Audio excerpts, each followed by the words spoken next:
Today I would like to talk to you about the need we have for God in our life. And for that I would like to use Matthew 7:7, in which it is said, "Ask and it will be given to you. Seek and you will find. Knock and it will be open to you." The truth is, God knocks many times at our door in our life, but we don't always open. And even when we open, we don't always listen to what He has to say.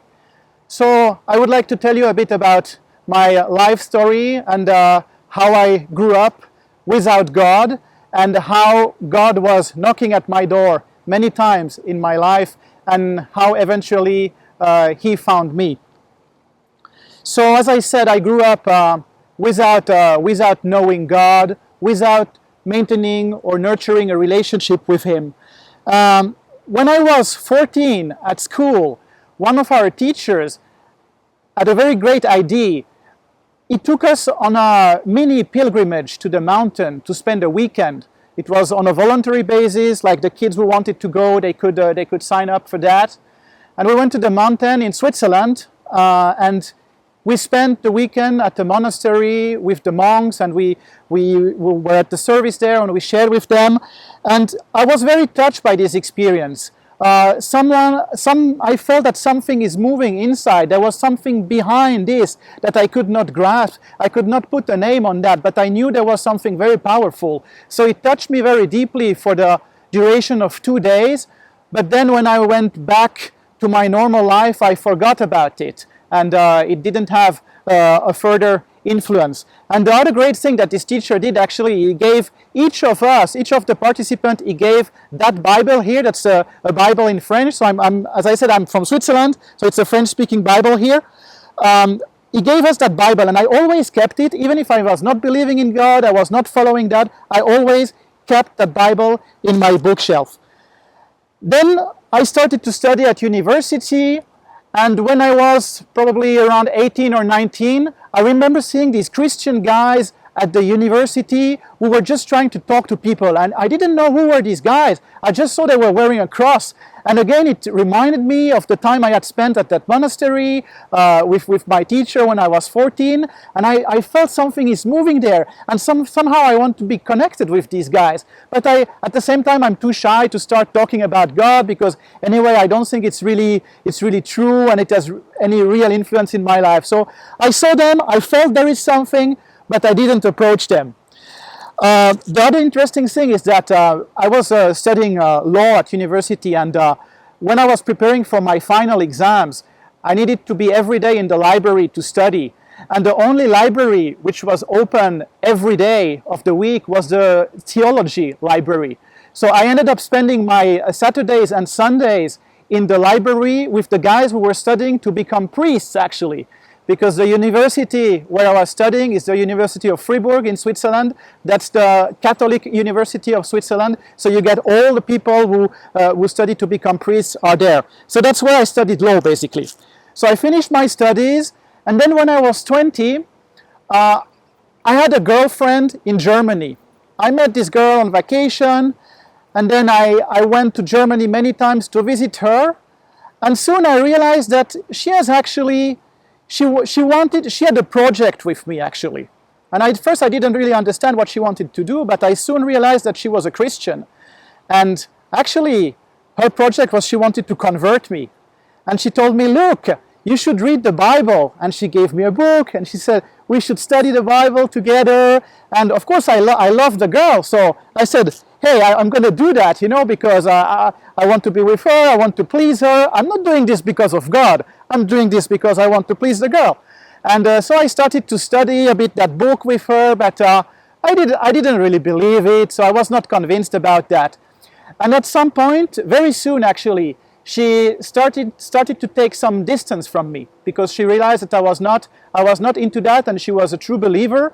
And she took distance of me, and she even actually wanted to terminate with me. She said, "Look, there's no future for us." And I remember a very, very heated discussion I had with her one day, and I had this Bible here with me for that discussion, because that was my study Bible back then that my teacher had given to me. And I remember saying to her one day, I don't need this. If you're going to be with me, it's because you love me. You don't need to love me because of what I believe. You need to love me for what I am. And I took that Bible here, I slammed it on the floor, and I said, I'm not going to touch this anymore.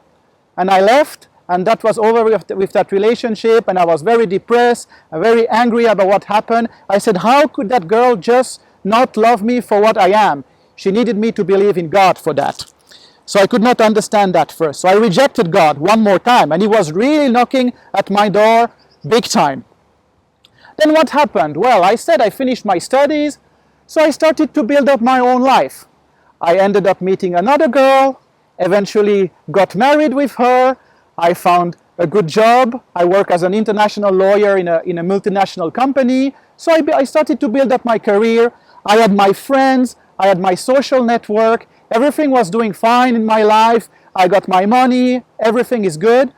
Probably my biggest concern was where I will go on vacation the next summer. That was my only concern in my life. So I thought everything was fine. Until in 2012, a big explosion happened in my life. Everything that I had built up just broke apart. In the same year, my now ex-wife left me for a younger guy, and in the same year my mom passed away from cancer. These were the two people who were the most important in my life back then, and they just disappeared from my life in the space of a few months. I was completely devastated.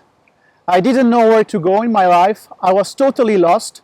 I still had some relatives, of course, but no one really that I could talk about what is the purpose of my life. So I felt like I'm in a desert, and what do I need to do now?